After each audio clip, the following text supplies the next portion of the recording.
ಅಮೋಘ ವಾರ್ತೆಗಳಿಗೆ ಸ್ವಾಗತ. ನೀಲಂ ಮಳೆಯ ಅಬ್ಬರದ ನಡುವೆಯೂ ಕನ್ನಡ ರಾಜ್ಯೋತ್ಸವವನ್ನು ಸಂಭ್ರಮದಿಂದ ಆಚರಿಸಲಾಯಿತು.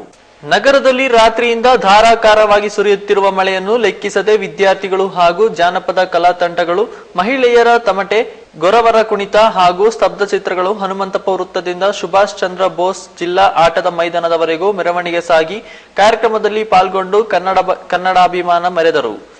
ಒಂದು ಕ್ಷಣವೂ ಬಿಡದೆ ಮಳೆ ಸುರಿಯುತ್ತಿದ್ದರೂ ಪೊಲೀಸ್, ಹೋಮ್ ಗಾರ್ಡ್, ಎನ್ಸಿಸಿ ಕನ್ನಡಾಭಿಮಾನ ಮೆರೆದರು. ಒಂದು ಕ್ಷಣವೂ ಬಿಡದೆ ಮಳೆ ಸುರಿಯುತ್ತಿದ್ದರೂ police, home guard, NCC, NSS, scouts ಹಾಗೂ ಸೇವಾದಳ ತಂಡಗಳು ಮಳೆಗೆ ಹೆದರದೆ ಎದೆಯೊಡ್ಡಿ ನಿಂತು ಕಾರ್ಯಕ್ರಮವನ್ನು ಯಶಸ್ವಿಗೊಳಿಸಿದರು. ಒಂದು ಕಡೆ ಸಂಭ್ರಮದಿಂದ ರಾಜ್ಯೋತ್ಸವ ಆಚರಣೆ ನಡೆಯುತ್ತಿದ್ದರೆ, ಇನ್ನೊಂದೆಡೆ ಮಳೆಯ ಹೊಡೆತ ತಡೆಯಲಾರದೆ ಕಾರ್ಯಕ್ರಮಕ್ಕೆ ಹಾಕಿದ್ದ ಶಾಮಿಯಾನ ನೆಲಕ್ಕುರುಳಿತು.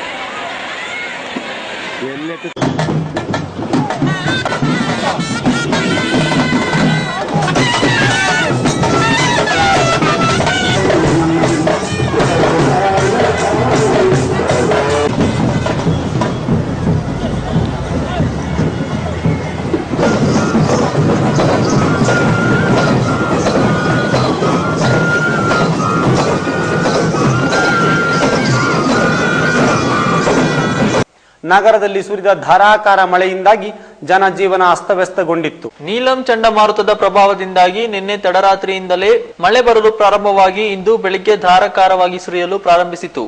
ಮಳೆಯಿಂದಾಗಿ ರಾಜ್ಯೋತ್ಸವ ಆಚರಣೆಗೆ ಸ್ವಲ್ಪ ಮಟ್ಟಿಗೆ ವ್ಯತಿರಿಕ್ತ ಪರಿಣಾಮ ಉಂಟು ಮಾಡಿ ಸದ್ಯಕ್ಕೆ ಹದಗೆಟ್ಟ ಪರಿಸ್ಥಿತಿ ನಿರ್ಮಾಣವಾಗಿದ್ದರೂ ರೈತರು ಕೊಂಚ ನಿಟ್ಟುಸಿರು ಬಿಟ್ಟಿದ್ದಾರೆ. ಶಾಲಾ ಕಾಲೇಜಿಗೆ ಹೋಗುವ ಮಕ್ಕಳಿಗೆ ಹಾಗೂ ಕರ್ತವ್ಯಕ್ಕೆ ಹೋಗುವವರು ಹರಸಾಹಸ ಪಡಬೇಕಾಯಿತು. ಮಧ್ಯಾಹ್ನದ ವೇಳೆಗೆ ಮಳೆ ಸ್ವಲ್ಪ ಬಿಡುವು ನೀಡಿ ಸಂಜೆಯ ಮೇಲೆ ಯಥಾಸ್ಥಿತಿ ನಿರ್ಮಾಣವಾಯಿತು.